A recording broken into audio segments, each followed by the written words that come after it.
Monsieur le Président de la République, Votre Excellence, c'est avec un réel sentiment patriotique que je prends la parole aujourd'hui afin de répondre à votre lettre ouverte du mois d'octobre 2019 sur le changement. En effet, 5 ans jour pour jour, vous avez initié votre lettre dans laquelle vous interpelliez tous les Congolais au changement. Ce jour-là, vous nous avez rappelé que le changement que nous espérons tous pour notre pays ne se fera que par la pleine implication de chacun d'entre nous. Vous nous avez fait comprendre qu'aussi petit que soit l'impact de l'action que chacun de nous peut entreprendre là où il est, elle reste importante pour atteindre l'objectif final qui est le changement. Excellence, nul ne peut oublier que durant les années 1940, Hollywood, ainsi que la majorité des producteurs de films américains, se sont mobilisés derrière leur gouvernement afin de soutenir l'effort de guerre des États-Unis. En effet, dès la fin de la Seconde Guerre mondiale, le gouvernement américain voit en Hollywood et dans l'industrie du film local la possibilité de diffuser des images présentant des valeurs américaines de grandeur et de puissance. Ils se serviront ainsi du cinéma afin de promouvoir leur idéal démocratique dans un monde divisé entre le communisme et la démocratie.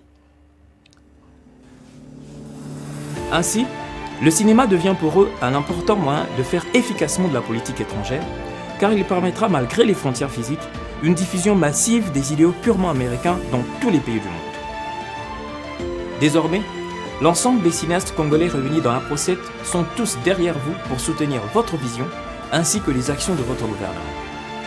C'est pourquoi nous alignons sur le nouveau narratif prôné par votre ministre de Communication et Médias, son Excellence M. Patrick Muyaya.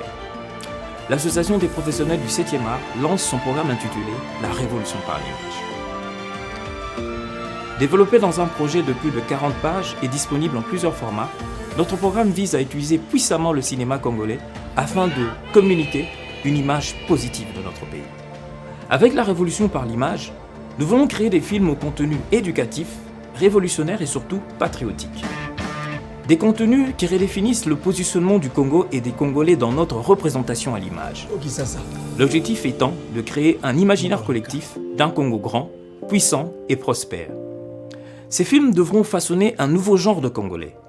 Des hommes et des femmes animés d'un amour vrai pour leur pays, qui bannissent des pratiques rétrogrades telles que les rébellions armées, le pillage des ressources du pays, la corruption, le détournement des deniers publics et l'incivisme fiscal.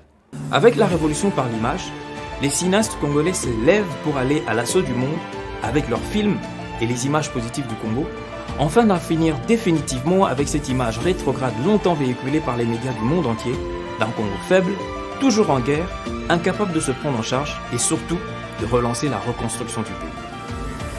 Voilà pourquoi nous avons accueilli avec joie le programme des 145 territoires. En effet, ce programme est un signal fort que vous avez lancé au monde entier pour signifier que désormais, le Congo se prend en charge et il a enfin entamé sa reconstruction.